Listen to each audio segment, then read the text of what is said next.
আপনি কি দুপুরে খেয়েছেন? হ্যাঁ, আমি বাইরে থেকে খেয়ে নিয়েছি। আপনি এভাবে না খেয়ে চলে গেলেন, আমার তো খারাপ লাগছে। আরে বাবা রে বাবা। আচ্ছা, আমি আপনাকে পরে ফোন দিচ্ছি। তলে তলে এত দূর, মানে বাসা থেকে খেয়ে গেল নাকি না খেয়ে গেল এটাও তোমার ফোন দিয়ে এখন জিজ্ঞেস করে জানতে হবে? আমি তো শুধু খবর নিচ্ছিলাম, লোকটা সকালে না খেয়ে চলে গেল।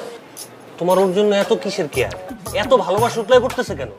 উনি আমার স্বামী, এখন স্ত্রী হিসেবে আমার দায়িত্ব আছে, কিছু তোমার তো এটা বুঝতে হবে।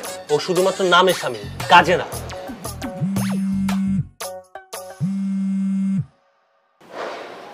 আচ্ছা, হঠাৎ করে কল কেটে দিলে কেন?